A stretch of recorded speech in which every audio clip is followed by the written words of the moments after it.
सब ठीक होंगे। मैं भी ठीक हूँ। और जैसे कि आपने कैप्शन पढ़ लिया होगा, कैप्शन में मैंने क्या लिखा है कि मैंने अपने हस्बैंड से कैसे ड्राइविंग सीखी। जी, तो मेरे हस्बैंड ने मुझे ड्राइविंग सिखाई, बल्कि इसके पीछे एक स्टोरी ये है कि मुझे ड्राइविंग का बहुत ज़्यादा शौक़ था। तो मैंने बल्कि इवन के मैंने ड्राइविंग जो था स्कूल, वहाँ कॉल करके सारी इन्फॉर्मेशन भी ले ली थी और वहाँ पे अपना एडमिशन करवाने लगी थी। तो जब मेरे हस्बैंड ने देखा कि इसको वाकई बहुत ज़्यादा शौक़ है, तो ये इसको मैं ही सिखा देता हूँ। फिर कहते चलो मैं फिर सिखा देता हूँ, तुम वाकई चाहती हो। फिर उन्होंने मुझे ड्राइविंग सिखाई। उन्होंने मुझे मेन बातें सारी सिखा दी। फिर ड्राइविंग मुझे प्रैक्टिस करने से बहुत ज़्यादा आई। मैंने बहुत ज़्यादा प्रैक्टिस की। तो फिर अब आपने ये वीडियो बहुत गौर से देखनी है। और जो है इस वीडियो में हमने बहुत ज़्यादा डिटेल्ड जो है से सिखाई है गाड़ी चलाना बिगनर्स के लिए। जिनको गाड़ी चलानी आती है वो बेशक इस वीडियो को स्किप कर दें, ना देखें। और अगर वो रिफ़्रेश करना चाहते हैं, कोई नई चीज़ सीखना चाहते हैं, तो ज़रूर वीडियो देखिए। उन्हें बहुत अच्छी इन्फॉर्मेशन मिलेगी। बहुत ज़्यादा हमने अच्छी डिटेल से सिखाया है कि कोई भी बंदा जो है ना आराम से गाड़ी चला सकता है। तो ये मैं गाड़ी चला रही हूँ कि आप लोगों को डेमो दे रही हूँ कि आप लोगों को पता चले कि वाकई मुझे गाड़ी चलानी आती है। मैं मजाक नहीं कर रही हूँ। मुझे आप सब लोगों का शुक्रिया अदा करना था, क्योंकि आप सब लोग जो है मेरी वीडियोस देख रहे हैं और बहुत ज़्यादा प्यार दे रहे हैं। बट कुछ व्यूवर से मुझे थोड़ी सी शिकायत है कि उन्होंने मेरे चैनल को बिल्कुल भी सब्सक्राइब नहीं किया है और वो वीडियोस देख रहे हैं। बट ऐसे तो ना कीजिए प्लीज़। आप चैनल को बस सब्सक्राइब कर दें, एक जो है बटन, उसको ही तो आपने दबाना है। उससे क्या होगा, आपको मेरी सारी नोटिफिकेशन साथ के साथ मिलती रहेंगी। तो आप मेरी वीडियोस एंजॉय करेंगे और मैं आपका साथ एंजॉय करूंगी। मुझे भी मज़ा आ रहा है व्लॉग्स बनाने का और आपको भी मज़ा आएगा इंशाल्लाह व्लॉग्स देखने का। तो आपका जो है बहुत बहुत शुक्रिया जो आप मुझे इतना प्यार दे रहे हैं। अब आगे जो है नेक्स्ट वीडियो में मेरे हस्बैंड हैं, उन्होंने आपको सारा बताते हैं, सिखाते हैं मेरी तरफ से। अल्लाह हाफिज़। अस्सलाम वालेकुम, welcome to Asma Fani vlog. आज हम आपको गाड़ी के बारे में थोड़ी सी इन्फॉर्मेशन देंगे जो बिगिनर्स के लिए है, और आपको थोड़ा सा बताएंगे कि आपने गाड़ी को कैसे चलाना सीखना है और उसके बारे में क्या इन्फॉर्मेशन है जो आपको पता होना चाहिए।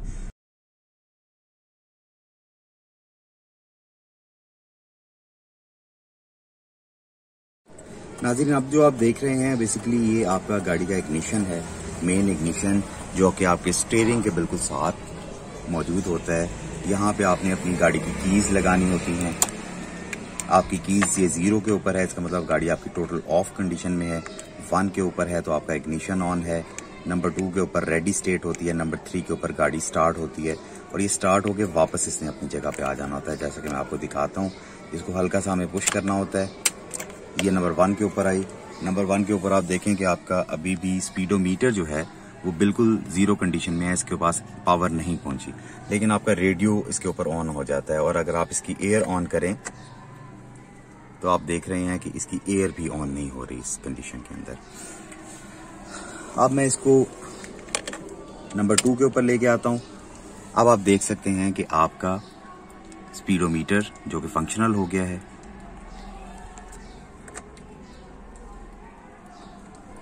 और उसके बाद आप ये देखें कि अगर मैं इसको 3rd पे लेके जाऊंगा टेम्परेरीली, इग्निशन आपने दिया, गाड़ी स्टार्ट कंडीशन में आई और ये चाबी वापस 2 नंबर के ऊपर आ गई।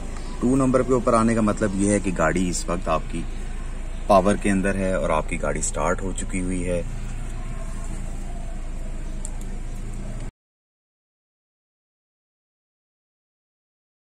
होना चाहिए गाड़ी का स्पीडोमीटर, जो कि आप सामने देख सकते हैं। लेफ्ट साइड पे जो आपको नजर आ रहा है ये बेसिकली आपके आरपीएम्स हैं, रेवोल्यूशंस पर minute of the engine. Engine 1 minute में कितनी दफा घूम रहा है। ये 1 2 3 का मतलब है 1000, 2000, 3000, 4000। ये 1000 पर मिनट होता है। ये आपका मेन गेज है जहां से आप चेक करते हैं कि आपकी स्पीड कितनी है। ये आपके टायर स्पीड बेसिकली बता रहा होता है कि आपकी कितनी टायर स्पीड है। और ये आपका फ्यूल गेज है, ये आपको बताता है कि आपके पास कितना फ्यूल है इस वक्त और आप उससे कितना ट्रैवल कर सकते हैं। इलेक्ट्रॉनिक्स गाड़ियों के बारे में स्पेशली आपको एक चीज़ के बारे में बहुत ज़्यादा पता होना चाहिए। आपको गाड़ी स्टार्ट करने से पहले आपकी गाड़ी की हेल्थ के बारे में पता होना चाहिए। हेल्थ के बारे में लेट्स सपोज अगर आप ये देखें नंबर 2 के ऊपर आप इसको लेके आए हैं तो आप ये देख सकते हैं कि यहाँ पे बैटरी साइन और मैं आपको दोबारा से इसको ऑफ करके दिखाता हूँ। यहाँ पे एक इंजन चेक लाइट भी आती है। ये येलो लाइट अगर आप देख रहे हैं तो ये इंजन चेक लाइट है। ये जो ऊपर ग्रीन और रेड आए थे दोनों, ये दोनों आपके, मैं आपको दोबारा दिखाता हूँ इनको, ये दोनों आपके गाड़ी की हीट सेंसर्स ऑन है। गाड़ी कूल कंडीशन में है या हीट कंडीशन में है।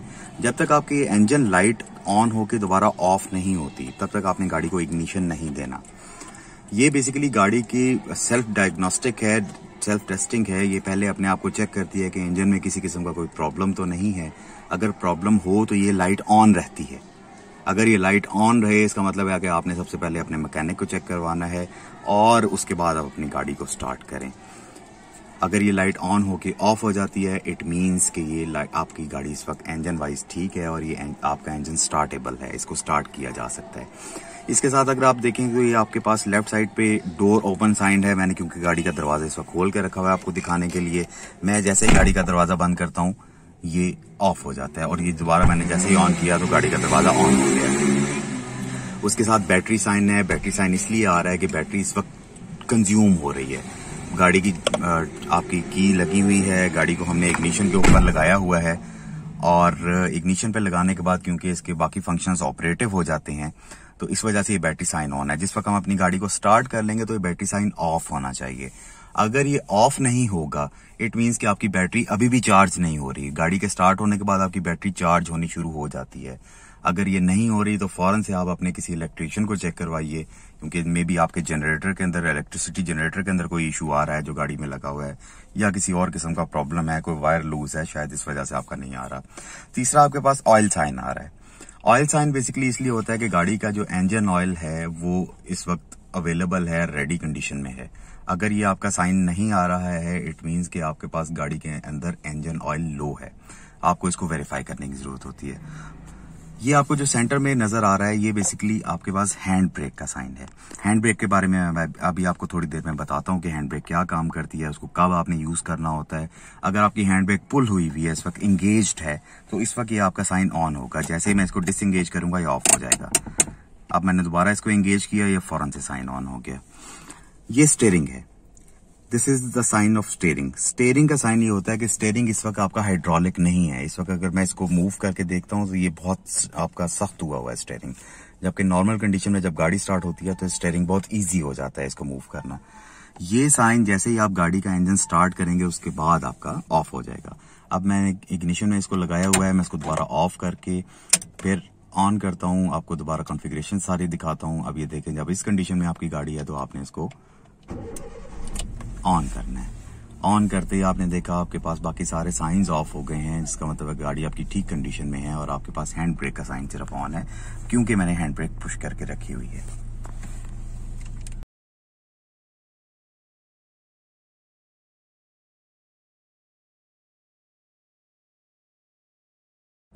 गाड़ी में बैठते ही आपको सबसे पहली चीज जो नोटिस करनी है वो ये कि क्या आपके पाँव इजीली आपके क्लच को पूरी तरह से प्रेस कर सकते हैं,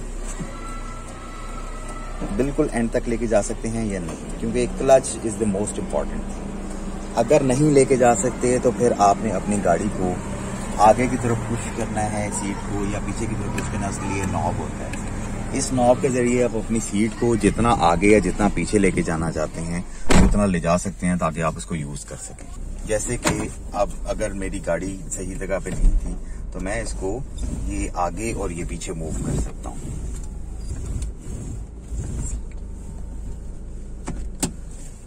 इसी तरह से मुझे दूसरी चीज ये देखनी होती है कि मैं लीन ऑन पोजीशन में अपना नॉर्मल पोस्चर में बैठा हूँ और ये स्टीयरिंग का जो टॉप है ये मेरे हाथ में जब इस वक्त आए तो ये मेरी रिस्ट बिल्कुल स्ट्रेट होनी चाहिए, इजी बैठे हुए की, आगे होने इजी बैठा हूं तो मेरी ये रिस्ट यहाँ पे होनी चाहिए, पूरी स्ट्रेट होनी चाहिए। अगर यहाँ पे पूरी स्ट्रेट आती है इट मीन्स कि आप गाड़ी को कंट्रोल पूरी तरह से कर सकते हैं। आप ये देखें, मैं अपना हाथ पूरा यहाँ पे इजीली मूव कर सकता हूँ। अगर मुझे गाड़ी के स्टीयरिंग को मूव करना है तो मैं बड़े आराम से मूव कर लूंगा। Look at this. ये तब हो सकता है कि जब आप इजी पोजीशन में बैठे हो। इजी पोजीशन आइडेंटिफाई करने का ये एक मेथड होता है कि आप अपनी सीट पे बिल्कुल स्ट्रेट बैठें। स्ट्रेट बैठने के बाद आप अपना हाथ यहाँ पे सीधा रखें और ये आप इसको पुल करें, पकड़ें इसको। आप पकड़ेंगे तो आप बिल्कुल आप इजीली इसको पकड़ सकें। अगर आप ये कर रहे हैं तो इट मीन्स आप बिल्कुल एक्यूरेट जगह पे बैठे हैं। अगर नहीं तो दूसरी चीज आपने ये करनी है, अब आपने अपनी सीट को पीछे पुश नहीं करना, आगे नहीं लेके जाना, क्योंकि आपका clutch is the most important thing, तो जो यहाँ से पुश हो रहा हो। इस चीज को हैंडल करने के लिए आपके पास ये साइड पे एक नॉब होती है, जिससे आप अपनी सीट को बैक या फ्रंट पुश कर सकते हैं। आप उस जगह पे इसको लेके आए जहां पे आप इसको स्ट्रेट हैंडल पकड़ सकें। ये आपकी कॉन्फ़िगरेशन बेस्ट होगी, जिसके अंदर आपने इसको पकड़ना है और बैठना है स्टीयरिंग को। इसी तरह से आपका दूसरा हाथ जो है ना, वो गियर तक इजीली एक्सेस कर सके। जहां तक उसको पुश करना है, मैक्सिमम आपने यहां तक वाइड पुश करना होता है, ये सबसे दूर है आपसे, तो ये आप इजीली पुश कर सकें। अगर आपका एक हाथ यहाँ पे बिल्कुल स्ट्रेट आ रहा है, तो दूसरा हाथ आपका ऑटोमेटिकली यहाँ पे बिल्कुल स्ट्रेट आएगा, तो ये दोनों आपकी एक्सेस में आ जाएंगे, तो आपको जरूरत नहीं पड़ेगी और कोई कॉन्फ़िगरेशन। गाड़ी में सबसे पहले आपको ये पता होना चाहिए कि आपका क्लच, ब्रेक और एक्सेलरेटर कौन सा है। क्लच आपके ये लेफ्ट मोस्ट के ऊपर क्लच है गाड़ी का अवेलेबल। क्लच का बेसिकली काम क्या होता है कि गाड़ी की इंजन की पावर को टायर्स तक पहुंचने से टेम्पोरेरीली रोकना। अगर आपका क्लच प्रेस्ड कंडीशन में है, इसका मतलब है कि आपकी गाड़ी की जो इंजन की पावर है वो आपके टायर्स तक नहीं जा रही इस वक्त में। अगर आपकी गाड़ी इस वक्त गियर में है और आप इसको प्रेस करके रखा हुआ है और आप एक्सीलरेटर जितना भी प्रेस करें, वो आपकी गाड़ी आगे मूव नहीं करेगी। उसको मूव करवाने के लिए आपको इसको स्लोली छोड़ना होता है ताकि गाड़ी आपकी मूव करे। ब्रेक जो कि आपका बेसिक एलिमेंट है ब्रेकिंग का, आपको गाड़ी को रोकना है, स्पीड स्लो करनी है, तो उस दोनों कामों के लिए आपकी ब्रेक यूज होती है। एक्सेलरेटर जैसे कि उसके अल्फाज से जाहिर है, इसको तेज करने के लिए, चलाने के लिए एक्सेलरेटर की आपको जरूरत पड़ती है। इनको गाड़ी की ABC भी कहा जाता है। A for accelerator, B for brake and C for clutch. आप जैसे कि देख रहे हैं, मैंने पाँव का इस्तेमाल किया है एक्सेलरेटर और ब्रेक के लिए राइट फुट का, और क्लच के लिए मैंने लेफ्ट फुट का यूज किया है। हमेशा आपने गाड़ी चलाते हुए इसी चीज का फोकस करना है। आपके लेफ्ट पाँव के नीचे हमेशा क्लच होगा, आपके राइट पाँव के नीचे हमेशा एक्सेलरेटर या ब्रेक होगी। इन दोनों में से अल्टरनेट आपने प्रेस करना होता है। वो डिपेंड करता है कि आप इस वक्त क्या करना चाह रहे हैं। सड़क के ऊपर गाड़ी को तेज करना चाह रहे हैं, चलाना चाह रहे हैं, या उसको मेंटेन करना चाह रहे हैं स्पीड, तो फिर आपको इसी एक्सेलरेटर को प्रेस करके रखना होता है। वो डिपेंड करता है कि आपने उसके ऊपर क्या काम करना है। ब्रेक्स जब आप उसको स्लो करना चाह रहे हैं या आप उसको टोटली रोकना चाह रहे हैं, तो फिर आपने ब्रेक्स का यूज करना है। लेकिन लेफ्ट पाँव आपका हमेशा क्लच के ऊपर होगा। ये राइट पाँव से आपने इनको मूव करना है। आपका राइट पाँव इस तरह की पोजीशन पे होना चाहिए कि आप दोनों एक्सेसिबल हों।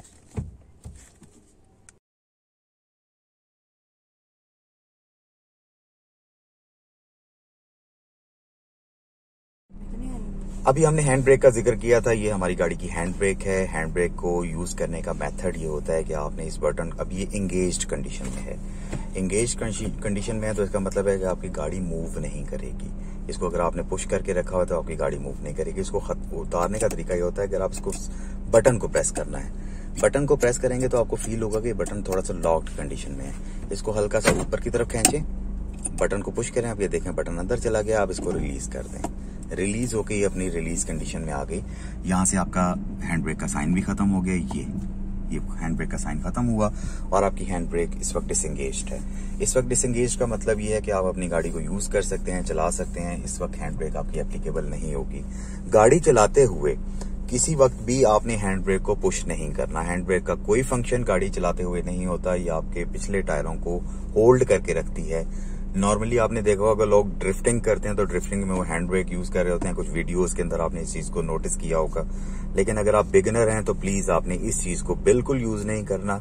इससे आपकी गाड़ी डिसोरिएंट हो सकती है, आपकी गाड़ी उल्ट सकती है, आपको और भी प्रॉब्लम हो सकते हैं इसके अंदर, क्योंकि अगले जो टायर्स होते हैं वो गाड़ी को पुश कर रहे होते हैं, उनके अंदर इंजन की पावर होती है। ये काम करती है पिछले टायर्स के साथ। तो आगे से अगर गाड़ी आपकी चल रही है और पीछे से आप उसको रोक लें तो आपको डेफिनेटली गाड़ी के अंदर कोई ना कोई नुकसान जरूर होगा उसका। तो आपने इसको यूज नहीं करना। इसका फंक्शन क्या है? इसका फंक्शन ये है कि इस वक्त मैंने, अगर आप देखें, मैंने ब्रेक के ऊपर पाँव रखा हुआ है क्योंकि मेरी गाड़ी ढलवान पे है, और अगर मैं ब्रेक के ऊपर से पाँव उठाता हूं तो मेरी गाड़ी चल पड़ती है। आप नोटिस कर सकते हैं मेरी गाड़ी मूव कर रही होगी इस वक्त। मैं इसको रोकता हूं ब्रेक पे पाँव रख के, लेकिन अगर मैं ब्रेक पे हर वक्त पाँव नहीं रखना चाहता, मेरी गाड़ी खड़ी है, या हर वक्त तो बंदा गाड़ी के अंदर नहीं बैठा हो सकता, तो इसका काम होता है कि आप उस टाइम पे इसको पुल कर लें। आप पुल करेंगे, ये इंगेज हो जाएगी। ये इंगेज होते ही आपने अपने ब्रेक्स के ऊपर से पाँव उठा लिया। अब आपको ब्रेक पे पाँव रखने की जरूरत नहीं है। अब आपको गाड़ी पार्क करके जा सकते हैं। बेसिकली पार्किंग अगर आप किसी जगह पे करना चाहते हैं तो आप उसको यूज करते हैं ताकि आपकी गाड़ी को पुश ना करे या आपकी गाड़ी चल ना पड़े। अगर ढलवान पे खड़ी है तो चलना पड़े आगे को या पीछे को, दोनों साइड पे। तो उस काम के लिए इस हैंड ब्रेक को यूज किया जाता है।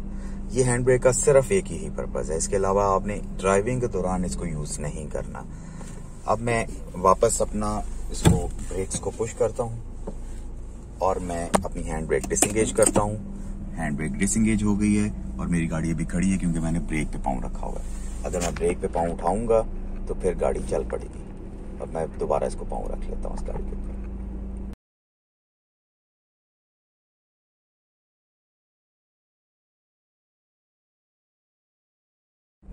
नेक्स्ट जो चीज आपको गाड़ी चलाने के लिए पता होनी चाहिए वो है आपका गियर्स। ये आपके गियर शिफ्टर है। गियर शिफ्टर का काम ये होता है कि गाड़ी को मल्टीपल गियर्स के अंदर मूव करना। गाड़ी को किस वक्त किस गियर में मूव करना है इसके बारे में मैं अभी आपको थोड़ी देर में बताता हूँ।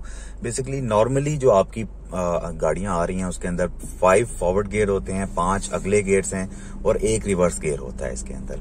रिवर्स गियर पीछे गाड़ी को लेके जाने के लिए और फॉरवर्ड गियर आपको आगे लेके जाने के लिए होते हैं। गाड़ी को गियर में ऐड करने के लिए आपने सबसे पहले क्लच को यूज करना सीखना है। जब तक कि आपका क्लच प्रेस नहीं होगा आपका गियर यूटिलाइजेबल नहीं होगा सही तरह से। अगर आप चलती हुई गाड़ी में जो स्टार्ट इंजन है, इस वक्त मेरी गाड़ी स्टार्ट है, अगर मैं इसको यूज करने की कोशिश करता हूं तो ये मुझे यूज नहीं करने देता, गियर में नहीं डालने देता। गियर न्यूट्रल का चेक करने का आपको बहुत सारे लोगों ने वीडियोस में बताया होगा, आपने वैसे भी गाड़ी चलती हुई देखी होगी। तो लोग नॉर्मली इसको यूं करके चेक करते हैं। इसकी जरूरत नहीं होती। आप सिर्फ अपने गियर को किसी एक साइड पे पुश करें। अगर ये वापस अपनी पुरानी कंडीशन में आ जाता है इट मींस ये इस वक्त गियर डिसएंगेज्ड है। ये इसकी सिंपल सी एक लॉजिक है। इसको यूं करके नहीं देखना, आपके गियर्स इससे खराब होते हैं। सिंपल आप इसको पुल करें लेफ्ट या राइट पे, ये वापस अपनी जगह पे आना चाहिए। अगर ये वापस अपनी जगह पे आ रहा है तो इसका मतलब गाड़ी आपकी न्यूट्रल है। गियर मैकेनिज्म के बारे में मैं आपको थोड़ा सा बता दूं। गियर्स बेसिकली आपने जब गाड़ी को स्टार्ट करना है, जब लेके चलना है, तो सबसे पहले आपको फर्स्ट गियर में लेके आना है। अब ये गाड़ी थोड़ी सी ओल्ड है तो इसके ऊपर से ये सारे नंबर्स इसके मिट चुके हैं, लेकिन अगर आप और से देखें तो आपको थोड़ा बहुत नजर आ जाएगा। ये ऊपर आपको नंबर 1 गियर है, ये 2 है, यहाँ पे 3 होता है सेंटर में, उसके बिल्कुल पीछे 4 होता है, इस साइड पे 5 है और ये पीछे रिवर्स गियर है इस साइड पे। अब अगर मुझे इसको गियर को शिफ्ट करना है, गियर 1 के अंदर गाड़ी को लेके आना है, तो ये आपने अपने क्लच को प्रेस किया। अभी मैंने ब्रेक प्रेस करके रखी हुई है क्योंकि मेरी गाड़ी मूव ना करे। उसकी वजह है कि मैंने अपनी हैंड ब्रेक को लूज किया हुआ है। लेफ्ट अहेड, लेफ्ट आगे, ये आपका फर्स्ट गियर है। आपका फर्स्ट गियर होगा। उसके बाद अगर आप गाड़ी को स्टार्ट करना चाहते हैं तो मैं आपको अपनी पैरों की कॉन्फ़िगरेशन दिखाता हूँ। मैंने सबसे पहले अपनी गाड़ी के ब्रेक्स को छोड़ा। क्लच अभी आप देखें फुल प्रेस है। मैं अब क्लच को स्लोली छोड़ रहा हूँ और एक्सीलरेटर को स्लोली प्रेस कर रहा हूँ। आपकी गाड़ी चल पड़ी। ब्रेक करनी है, दोबारा मैंने क्लच प्रेस किया और ब्रेक किया। अब मैं गाड़ी को वापस लेके आना चाह रहा हूँ। ये मेरी उसी कंडीशन में है 1 गियर में। इसको मैंने रिलीज किया, ये वापस अपनी जगह आ गया। लेफ्ट और ये रिवर्स। ये रिवर्स होते ही मेरी गाड़ी में ये फीचर भी है तो मुझे यहाँ से नजर आ जाता है कि गाड़ी रिवर्स गियर में आ गई है। वैसे भी आप अगर गाड़ी चला रहे हैं तो आपको फील हो जाएगा कि गाड़ी आपकी ब्रेक में है, उसमें गियर रिवर्स में आ गई क्योंकि गियर आपका यहाँ पे आकर रुक जाता है। अभी फिर उसी तरह से मैं इसको यूज करूंगा। एक्सेलरेटर को हल्का सा छोड़ते गए और इसको ब्रेस को प्रेस करता गया और ये गाड़ी मेरी रिवर्स चल पड़ेगी। जैसा कि आप ये देख रहे हैं, ये मेरी गाड़ी इस वक्त रिवर्स में आ रही है। अब मैं दोबारा से अपने क्लच को प्रेस किया, ब्रेक पे पाँव रखा क्योंकि मैंने गाड़ी रोकी हुई है और मैंने इसको रिलीज कर दिया। ये ऊपर छोड़ा और रिलीज कर दिया। ये वापस अपनी सेंटर पोजीशन के अंदर आ जाएगा। गियर हमेशा अपनी न्यूट्रल पोजीशन सेंटर पोजीशन की तरफ आएगा। अगर ये नहीं आया इट मीन्स कि आपका गियर ठीक तरह से नहीं निकला और आपको जरूरत है इसको ठीक करने की। अब बात आती है कि आपने फर्स्ट गियर में अगर आपकी गाड़ी चल रही है तो आपने इसको सेकंड गियर में किस वक्त लेके आना है। ये आपका सेकंड गियर है, ये रिलीज किया, ये सेंटर में स्ट्रेट थर्ड गियर है। अगर मैं इसको यहां से दिखाऊं तो शायद आपको ज्यादा बेहतर पता लगे। ये मेरा फर्स्ट गियर है, इसके बिल्कुल पीछे मेरा सेकंड गियर है ऑन द लेफ्ट साइड, जिसको मैंने रिलीज किया, सेंटर में आया, इसको स्ट्रेट ऊपर पुश कर दिया। ये मेरा थर्ड गियर है, इसके बिल्कुल पीछे मेरा फोर्थ गियर है, इसके लेफ्ट साइड पे मेरा फिफ्थ गियर है। इन गियर्स को आपने यूज कब करना है?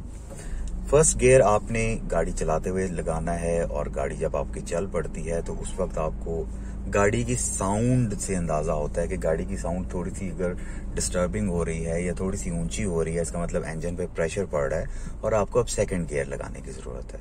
इसी तरह सेकंड गियर आप चलाते हैं, गाड़ी को थोड़ा सा आगे पुश करते हैं, थोड़ी सी दूर जाके आपको फील होगा कि गाड़ी की साउंड अब दोबारा से डिस्टर्ब होनी शुरू हुई है। इट मीन्स आपकी गाड़ी को थर्ड गियर की जरूरत है। इसी तरह से आप थर्ड, फोर्थ और फिफ्थ नॉर्मली आपका गियर तब यूज होता है जब आप किसी लॉन्ग रूट के ऊपर हो और आपने एक ही स्पीड रेंज के अंदर रहते हुए, मतलब 190 to 140 आपने रहना है, 160 आपने रहना है। वैसे this are not the speed limits allowed in Pakistan, आप 120 तक रह सकते हैं। तो आप 80 से 120 या 90 से 120 तक रहते हुए अगर उसी स्पीड में आपने प्रॉपर एक्सेलरेट करना है और बार बार ब्रेकिंग नहीं करनी, तो फिर आप अपने गाड़ी को फिफ्थ गियर में शिफ्ट कर देते हैं। फिफ्थ गियर से इंजन के ऊपर प्रेशर भी कम हो जाता है और गाड़ी एक स्मूथ फॉर्म में चलती रहती है।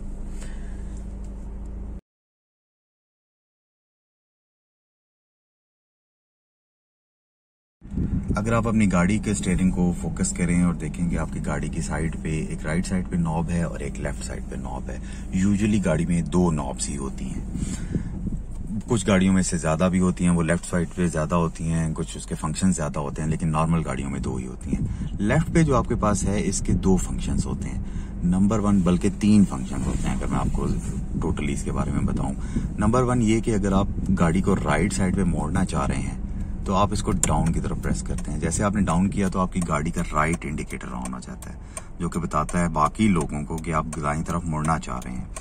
आपने गाड़ी को रोड पे चलते हुए मोड़ने से पहले तकरीबन 30 to 40 मीटर्स पीछे ये आपने इंडिकेट करना होता है, ताकि आपके चारों तरफ की ट्रैफिक को ये पता लग जाए कि आपकी गाड़ी ने राइट मुड़ना है और वो अपने उसी एतबार से अपने आप के जो चेंजेस उन्होंने करनी है रोड के ऊपर वो कर ले।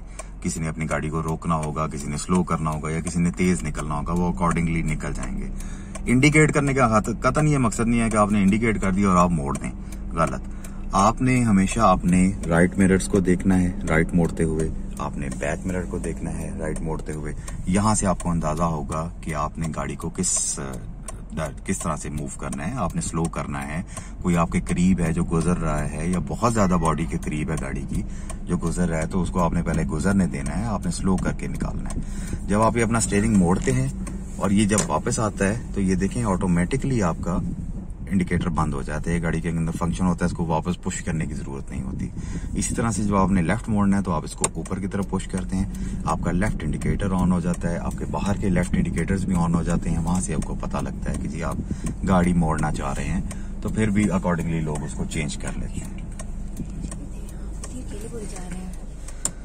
इसी तरह से अगर आप देखेंगे ये आपके पास एक नॉब, इसके ऊपर छोटी नॉब बनी हुई होती है। छोटी नॉब का बेसिकली ये काम होता है कि गाड़ी की पार्किंग लाइट या गाड़ी की मेन हेडलाइट को ऑन करना। गाड़ी की पार्किंग लाइट फर्स्ट स्टेप पे ऑन होती है। जैसे गाड़ी की पार्किंग लाइट ऑन हुई, अगर आप मीटर के ऊपर फोकस करें तो आप देखेंगे कि अभी ऑफ है। जैसे मैंने पार्किंग ऑन की तो मेरे स्पीडोमीटर की लाइट्स ऑन हो गई हैं। और इसी तरह से अगर आप यहाँ देखें तो इसकी लाइट भी थोड़ी सी डिम हो जाती है, ये नाइट मोड में आ जाता है। ये डे टाइम ये ऑफ हो गई, नाइट टाइम ये ऑन हो गई।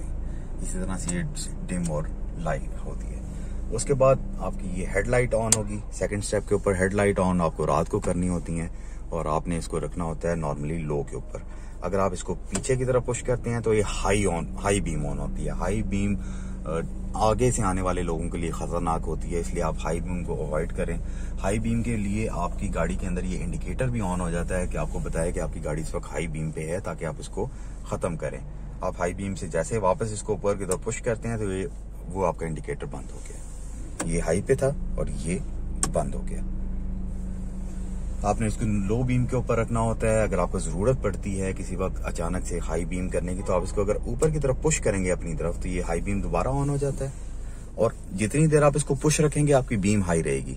आप जैसे इसको छोड़ेंगे वापस अपनी जगह पे आ जाएगा। जैसे आप लोग देखते होंगे आपने कि लोग डिपर करते हैं गाड़ी चलते हुए, सामने वाले को इंडिकेट करने के लिए कि मुझे रास्ता दो। पाकिस्तान में ये रूल है कि अगर आपने रास्ता मांगना है तो आप डिपर करते हैं। बाकी कंट्रीज में ये लॉ होता है कि अगर आप किसी को रास्ता देना चाहते हैं तो आप डिपर करते हैं कि तुम चले जाओ। लेकिन पाकिस्तान का रूल है, आपने पाकिस्तान को फॉलो करना है। तो आप उस हिसाब से देखें कि अगर आपने रास्ता लेना है, सामने कोई आ रहा है, नैरो जगह है और आपने भी गुजरना है, उसने भी गुजरना है, तो आप उसे रिक्वेस्ट करते हैं कि मुझे पहले रास्ता दे, तो आप उसको डिपर करते हैं। और वो अगर मान ले तो फिर आप गुजर जाएं। अगर वो कोई और ऐसा बंदा है कुछ ज्यादा जल्दी है तो शायद वो गुजरने की कोशिश करे, तो आप अपनी गाड़ी को स्लो कर लें ताकि एक्सीडेंट से बच सकें। तो ये इस चीज की आपकी बेसिक इन्फॉर्मेशन थी जो आपको पता होना चाहिए। गाड़ी ड्राइव करते हुए लेफ्ट जाते हुए लेफ्ट आपने इसको ऊपर की तरफ लेके जाना है, राइट जाते हुए राइट पे लेके जाना है नीचे की तरफ। उसके बाद आपने अपनी गाड़ी की हेडलाइट्स को ऑन ऑफ किस तरह से करना है। जब आप गाड़ी बंद कर रहे हो, गाड़ी आपकी ऑफ हो, तो आपका ये ऑफ कंडीशन में होना चाहिए ताकि आपकी बैटरी को ऊपर इफेक्ट ना हो। और वैसे भी लाइट्स भी इस तरह खराब हो जाती हैं अगर ये ऑन रहे तो। ये अगर आप देखें, ये एक इसका फंक्शन होता है, इसको ऊपर की तरफ पुश करें लेफ्ट नॉब को। ये बेसिकली काम होता है इसका सारा आपका विंड स्क्रीन को क्लियर रखना। इसने ये करना होता है कि अगर आप इसको वन टाइम ऊपर की तरफ पुश करेंगे तो आपका एक दफा वाइपर चल के जाता है और ये खाली चल के जाता है। इसके अंदर ये ऐसी कोई चीज नहीं होती है कि वो पानी आए खुद से। अगर आपने पानी के साथ इसको करना है तो इसको अपनी तरफ ऊपर एक दफा पुश करें। ये आप पुश रखेंगे उतनी देर पानी आता रहेगा और ये वाइपर आपके चलते रहेंगे, ये इसको क्लीन करते रहेंगे। आप छोड़ेंगे तो उसके बाद ये इसको क्लियर करके छोड़ देगा। अगर आपकी रेन आ जाती है तो रेन में आपने फिर इसके अंदर 3 मोड्स होते हैं। एक मोड है आपका बहुत स्लो, वेरी स्लो मोड। या आप ये देखें वेरी स्लो मोड के अंदर इसका टाइम बहुत कम हो जाता है। ये दूसरी दफा उठा। अब मैं अगर इसको दरमियाने मोड में लेके आता हूँ मीडियम के अंदर, तो ये इस स्पीड में चलता है। अगर बहुत तेज बारिश है, बिल्कुल कुछ नजर नहीं आ रहा, तो आप इसको थर्ड मोड में ले जाते हैं। आप देख सकते हैं इसकी स्पीड ठीक ठाक इंक्रीज हो जाती है उससे। लेकिन ये आप सिर्फ बारिश में ही यूज कीजिए क्योंकि अदरवाइज आपके जो मिरर है, जो विंड स्क्रीन है, उसके ऊपर स्क्रैचेस पड़ सकते हैं जिससे आपको रात में नजर आना मुश्किल हो जाएगा।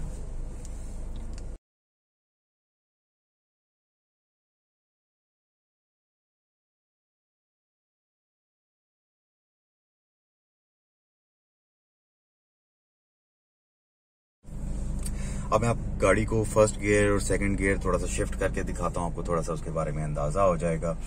गाड़ी में मैं बैठा हूँ और मैंने अपनी कॉन्फ़िगरेशन सेट कर ली है, मैंने मिरर सेट कर लिए हैं, मैंने अपने स्टीयरिंग के साथ अपनी सीट को एडजस्ट कर लिया है। अब मैं अपने ब्रेक को प्रेस करता हूँ। ये मैंने ब्रेक प्रेस की है। अभी मैंने और कोई चीज एंगेज नहीं की हुई पैर से, और ये मैंने अपनी हैंड ब्रेक को डिसएंगेज किया। ये डिसएंगेज हो गई। अब मैं अपने क्लच को फुल प्रेस करूंगा। फुल प्रेस किया और ये मैं अब अपने गियर को शिफ्ट करता हूं फर्स्ट के ऊपर। अब अगर आप मेरे पाँव दिखाएं तो आपको अंदाजा होगा। ये मैंने ब्रेक रिलीज की, ये मैंने क्लच स्लो रिलीज किया और ये मैंने गाड़ी को पुश करना शुरू किया। अब ये मेरी गाड़ी चल पड़ी है। ये देखिए, गाड़ी को जितना आप नॉर्मल स्पीड में चलाएंगे, जितना आप स्लो स्पीड में चलाएंगे, उतना ही आपके लिए बेहतर है। गाड़ी को बिला वजह पुश ना करें, गाड़ी को बिला वजह आप तेज ना चलाएं। ये उससे होता है कि आपकी फ्यूल कंजम्पशन बहुत खराब होती है। आपको गाड़ी बहुत ज्यादा फ्यूल लेना शुरू कर देती है क्योंकि आप उसको पुश करते हैं बहुत ज्यादा, और पुश करने के बाद आपको उसको बाद में ब्रेक भी करना होता है। तो पुश करने के लिए गाड़ी का फ्यूल ज्यादा लग रहा है, बार बार आप उसको रोक रहे हैं, तो उसका आपको बेनिफिट कोई नहीं होता। उससे बेहतर है कि आप गाड़ी को एक नॉर्मल स्पीड में चलाएं और उसी स्पीड में उसको कंटिन्यू करें। आपकी फ्यूल कंजम्पशन भी बहुत अच्छी होगी। अब आप देख सकते हैं, बल्कि अगर आप थोड़ा सा गौर से सुने तो ये मेरी गाड़ी की आवाज थोड़ी सी हायर एंड पे हुई। हायर एंड पे हुई तो मुझे अपने इस गियर को सेकंड के अंदर शिफ्ट करना पड़ा क्योंकि गाड़ी की आवाज तेज हो रही थी और मैं उसको वापस उसकी नॉर्मल कंडीशन में लाना चाह रहा हूँ। अभी मुझे यहाँ से लेफ्ट टर्न करना है तो मैंने गाड़ी का वापस उसको फर्स्ट गियर में किया क्योंकि मुझे उसको स्लो में लेके जाना है। फर्स्ट गियर में लाके मैंने गाड़ी को दोबारा से उसी तरह से चलाया। अभी फर्स्ट गियर की आवाज फिर थोड़ी सी हाई हुई तो फिर मैंने उसको सेकंड गियर के अंदर शिफ्ट कर दिया।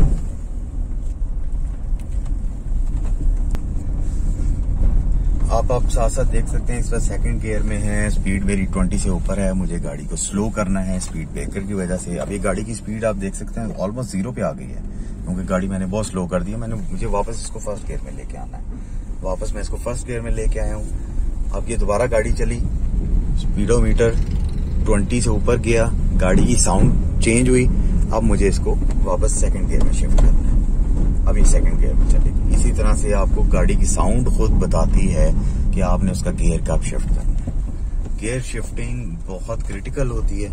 गियर शिफ्टिंग अगर आपकी प्रॉपर टाइम पे नहीं हो रही तो आपके इंजन पे इफेक्ट होता है, आपका इंजन जल्दी खराब हो जाता है, आपका जो उसमें ऑयल है इंजन ऑयल वो बर्न जल्दी हो जाता है, और आपके और भी गाड़ी के साथ मसाइल होते हैं। तो इस चीज को आपने कोशिश करनी है कि ये लर्न करें आप, और ये आप जितनी ज्यादा उस गाड़ी को चलाएंगे उतना ज्यादा लर्न करेंगे।